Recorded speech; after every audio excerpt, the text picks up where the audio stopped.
अगर आपके साथ भी कोई ऑनलाइन फ्रॉड हुआ है या फाइनेंशियल ठगी हुआ है और आपको अपना पैसा वापस लाना है, तो उसके लिए आपको साइबर क्राइम में कंप्लेन करना पड़ेगा। साइबर क्राइम में कंप्लेन करने के लिए आपको सबसे पहले गूगल पर साइबर क्राइम सर्च कर लेना है। उसके बाद गवर्नमेंट की वेबसाइट आ जाएगी साइबर क्राइम, इस पर क्लिक करना है। अगर ओपन नहीं हो तो आप बैक आके सिटीजन लॉगिन पर भी क्लिक कर सकते हैं। अगर आप मोबाइल से कर रहे हो तो आप वही सेम चीज़ गूगल पर सर्च कर लीजिएगा साइबर क्राइम। उसके बाद जो सबसे पहले वेबसाइट आएगी उसको आप ओपन कीजिएगा। ओपन करने के बाद ऊपर राइट साइड में 3 डॉट दिखेगा, उस पर क्लिक कीजिएगा। उस पर क्लिक करने के बाद नीचे थोड़ा आएंगे तो डेस्कटॉप साइट आएगा, उस पर आप क्लिक कर लीजिएगा। इसके बाद मोबाइल से करें या पीसी से, प्रोसीजर सेम रहेगा, आप दोनों में से किसी से भी कर सकते हैं। तो सबसे पहले आप यहाँ पर रजिस्टर ए कंप्लेंट पर क्लिक कीजिएगा। उसके बाद आप फाइनेंशियल फ्रॉड या अदर साइबर क्राइम, आप इनमें से किसी में भी कंप्लेंट कर सकते हैं। तो फाइनेंशियल फ्रॉड हुआ है तो आपको फाइनेंशियल फ्रॉड क्लिक कर देना है। इसके बाद आप इसे पढ़ सकते हैं। उसके बाद फाइल या कंप्लेंट पर क्लिक कीजिएगा।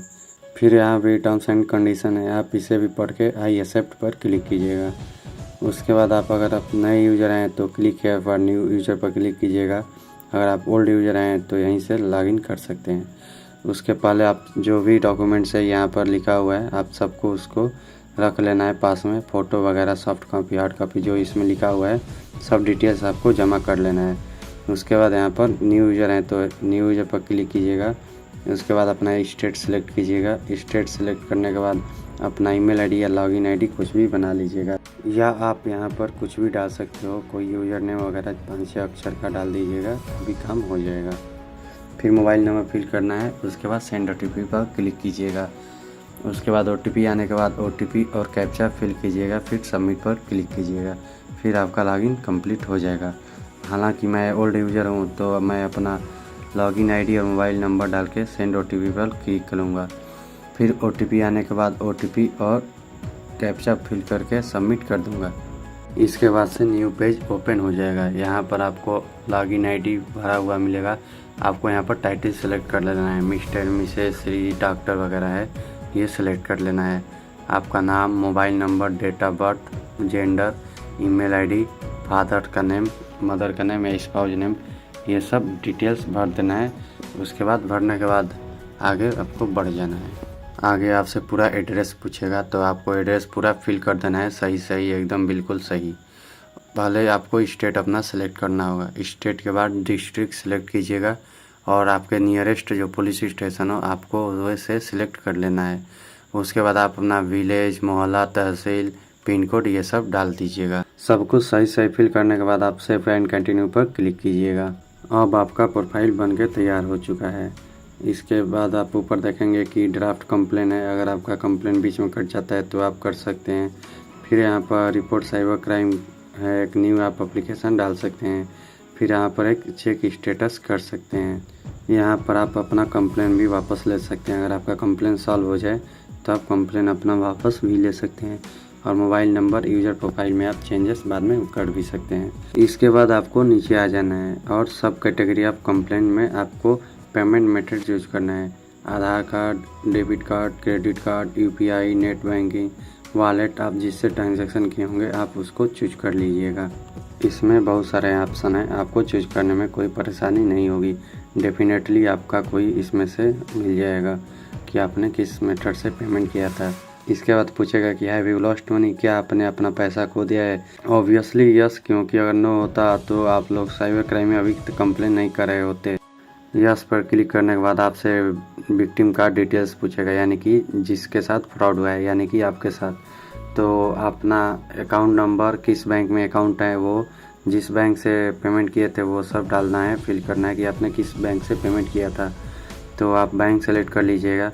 फिर आपसे वॉलेट या जो भी है किस मेथड से पेमेंट किए थे, फ़ोनपे, गूगल पे, ये सब भी क्लिक कर लीजिएगा। देखिए इसमें बहुत सारे बैंक है तो आपका इनमें से ज़रूर कोई ना कोई मिल ही जाएगा, तो आप उस पर क्लिक कर दीजिएगा।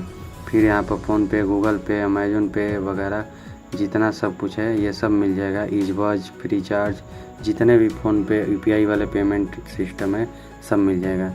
इसके बाद अपना अकाउंट नंबर, UPI ID डाल देना है। फिर आपसे एक ट्रांजैक्शन ID पूछेगा। ट्रांजैक्शन ID नहीं है तो UTR नंबर या आप रेफरेंस ID डाल सकते हो, क्योंकि तीनों एक ही होता है। फिर आपको यहाँ पर अपना अमाउंट भरना होगा। अमाउंट भरने के बाद आपको ट्रांजैक्शन डेट डालना है कि किस डेट को आपने पेमेंट किया था।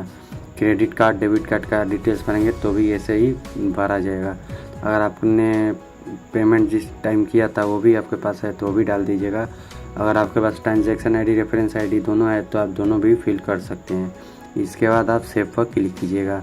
अगर आपने मल्टीपल टाइम ट्रांजैक्शन किया था तो आपको फिर से ये सब डिटेल्स अभी विक्टिम डिटेल्स में भर देना है। ट्रांजैक्शन आईडी में अमाउंट बदल दीजिएगा, जो अमाउंट क्या किया होगा। फिर आपको सेव पर क्लिक कर दीजिएगा।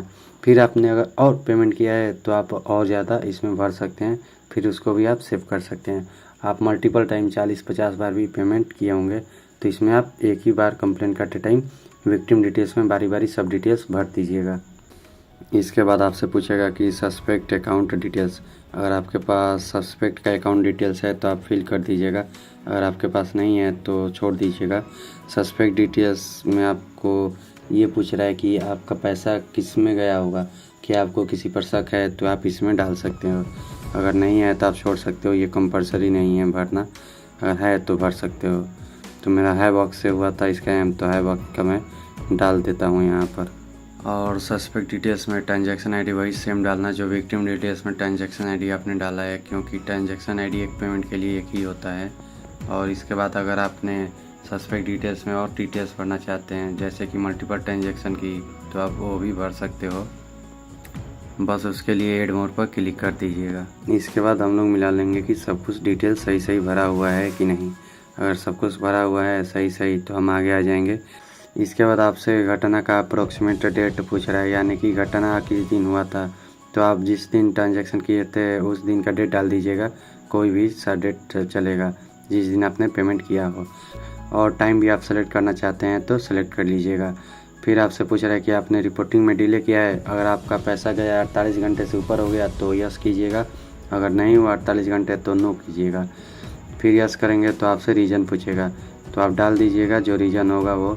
मेरा रीज़न है कि जब मैंने इसमें इन्वेस्ट किया था तब ये स्कैम नहीं था, इसीलिए मैंने इसमें पैसा लगा दिया था। अब वो स्कैम कट चुका है तो 48 घंटे से अधिक हो चुका है। फिर आपसे पूछेगा कि आपसे यह स्कैम कहाँ पर हुआ, ईमेल पर, फेसबुक पर, Instagram, Snapchat, Telegram, mobile app, website या कहीं और। तो मेरे साथ तो ऐप पर हुआ, आपके साथ जो हुआ होगा सिलेक्ट कर लीजिएगा। फिर ऐप का नाम वगैरह जो पूछेगा वो डाल दीजिएगा।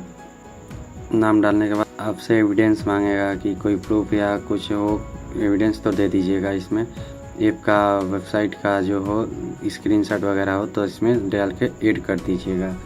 ऐड करने के बाद अगर आपसे ऐड नहीं हुआ तो आप उसको किसी के व्हाट्सएप पर भेज दीजिएगा, फिर उससे व्हाट्सएप पर ही मंगवा लीजिएगा तो वो शायद अपलोड हो जाए। अगर इससे भी नहीं हुआ तो आप फाइल में जाकर इसका नेम चेंज कर दीजिएगा, तब हो जाएगा। फिर ऐड पर क्लिक कीजिएगा। फिर आपसे पूछेगा घटना के बारे में कुछ जानकारी दीजिए 200 शब्दों से 1500 शब्दों के बीच। तो इसमें आपको घटना के बारे में बता देना है कि आपके साथ घटना किस प्रकार से हुई। अगर है बॉक्स के बारे में लिख रहे हैं तो आप मेरे टेलीग्राम चैनल पर ज्वाइन हो जाइए, मैं वहाँ पर लिखा हुआ हूँ, आप उसको कॉपी करके इसमें डाल सकते हैं, बस थोड़ा मोड़ा चेंज करना पड़ेगा। इसके बाद save as draft and next पर क्लिक करना है। इसके बाद न्यू पेज ओपन होगा, उसमें आपको सस्पेक्ट डिटेल्स भरना है, यानी कि आपको किस पर शक है कि किसके पास पैसा गया होगा। अगर उसका photo, mobile number, ID number, नाम वगैरह पता हो, फ़ोटो वगैरह हो कुछ भी, तो आप इसमें भर के अपलोड कर सकते हैं। अगर एक से अधिक भी आदमी हो तो आप ऐड करके न्यू भी अपलोड कर सकते हैं। 5-6 आदमी, 5-6 कंपनी जो भी हो, आप इसमें भर के अपलोड कर सकते हैं। मेरा हाई बॉक्स के साथ स्कैम हुआ तो मैं उसका पेरेंट कंपनी जो है सुतरुला उसका भर दे रहा हूँ, और मोबाइल नंबर में कस्टमर केयर का नंबर डाल दे रहा हूँ। फिर ऐड करके एक और डालूँगा, उसमें हाई बॉक्स का डाल दूँगा, फिर एक और डालूँगा, स्पर्श सिद्धवानी का डाल दूँगा, फिर एक और डालूँगा, शिप्रा बादल का डाल दूँगा। तो ऐसे 4 मैं डाल सकता हूँ, आप भी कितना भी डाल सकते हो जिस पर आपको शक हो।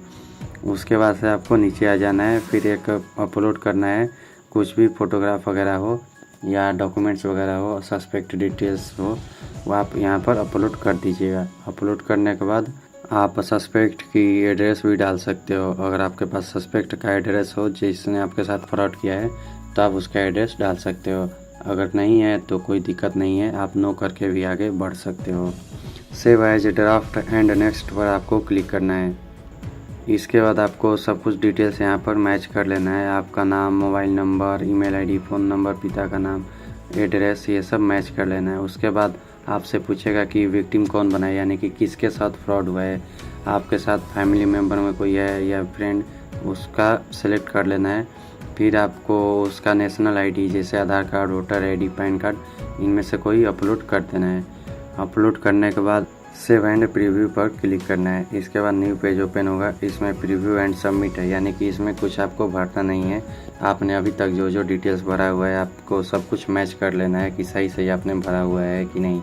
अगर एक भी गलत हुआ है तो आप बैक में जाके भर सकते हैं, सही कर सकते हैं। लेकिन इस पेज के आगे बढ़ने के बाद आप कोई भी एडिट नहीं कर सकते हैं। तो यही लास्ट पेज है, यहाँ पर आपको सब कुछ डिटेल्स मैच कर लेना है। एड्रेस, फ़ोन नंबर, जितना कुछ भी है, बैंक डिटेल्स लेकर ट्रांजैक्शन आईडी, वो सब कुछ मैच कर लेना है। अगर इनमें से कुछ भी डिटेल्स गलत है तो आप बैक में जाके एडिट कर सकते हैं। अगर सब कुछ सही है तो आपको आई एग्री पर क्लिक करके कन्फर्म एंड सबमिट कर देना है। कन्फर्म एंड सबमिट करने के बाद आपका कंप्लेंट रजिस्टर हो जाएगा। आपके मोबाइल नंबर और ईमेल आईडी पर एक मैसेज आएगा जिसमें एक्नॉलेजमेंट नंबर होगा, और ईमेल पर एक पीडीएफ भी जाएगा जो कि सब डिटेल्स आपने भरा हुआ है वो सब उसमें होगा। तो आपको एक्नॉलेजमेंट नंबर संभाल के रख लेना है, इसकी ज़रूरत बाद में भी पड़ सकती है। फिर इसके बाद आपको इस चेक स्टेटस पर क्लिक करेंगे तो आप अपना स्टेटस भी चेक कर सकते हैं कि कहाँ तक स्टेटस पहुँचा। आप इसे बाद में भी चेक कर सकते हैं। तो आप एक्नॉलेजमेंट नंबर संभाल के रखिए, क्योंकि उससे भी आपका ट्रैक हो जाएगा और पुलिस वाले भी उसे बाद में मांग सकते हैं। साइबर क्राइम कंप्लेन करते टाइम कुछ बातों का ध्यान रखना ज़रूरी होता है, जैसे कि विक्टिम डिटेल्स में अपना डिटेल्स भरना होता है और सस्पेक्ट डिटेल्स में उसकी डिटेल्स भरना होता है जिस पर आपको शक है कि पैसा उसी के पास गया होगा। और विक्टिम डिटेल्स में सस्पेक्ट डिटेल्स बिल्कुल भी मत डालिएगा। और कुछ लोगों का बैंक फ्रीज हो जाता है क्योंकि वो सस्पेक्ट डिटेल्स में भी अपना ही बैंक अकाउंट का नाम, नंबर, अकाउंट नंबर सब कुछ डाल देते हैं, इसीलिए उनका बैंक फ्रीज हो जाता है। अगर आप ऑनलाइन कंप्लेन नहीं करना चाहते हैं तो 1930 पर भी आप कंप्लेन कर सकते हैं, या पुलिस स्टेशन जाकर भी कंप्लेन कर सकते हैं। लेकिन पुलिस स्टेशन से करने पर 10 से 15 दिन लग जाता है एक्शन लेने में। ऑनलाइन या मोबाइल नंबर पर कॉल करके करेंगे तो 2 से 3 दिनों में एक्शन लिया जा सकता है। अगर आपका पैसा जिस बैंक अकाउंट में गया है, अगर उसमें पैसा है अभी वो निकाला नहीं है, तो साइबर क्राइम वाले उसके बैंक अकाउंट को फ्रीज कर देंगे और 2-3 दिन चाहे 1 हफ्ते में जांच करके आपको पैसा लौटा देंगे। और कब तक पैसा आएगा इसका कोई नहीं बता सकता, साइबर क्राइम वाले ही जांच करने के बाद अपने आप पैसे देते हैं। और यह कंप्लेन करने से पुलिस घर नहीं आती है। हालांकि पुलिस आपको कॉल करके इसके बारे में और कुछ जानकारी ले सकती है या पुलिस थाने भी बुला सकती है, लेकिन पुलिस आपके घर नहीं आएगी। अगर आपको यह वीडियो पसंद आया हो तो वीडियो को लाइक करें, और कोई जानकारी चाहिए होगी तो वीडियो के कमेंट सेक्शन में आप कमेंट कर दीजिएगा, और इसको शेयर भी कीजिए जिसके साथ फ्रॉड वगैरह हुआ है कभी भी कहीं भी। तो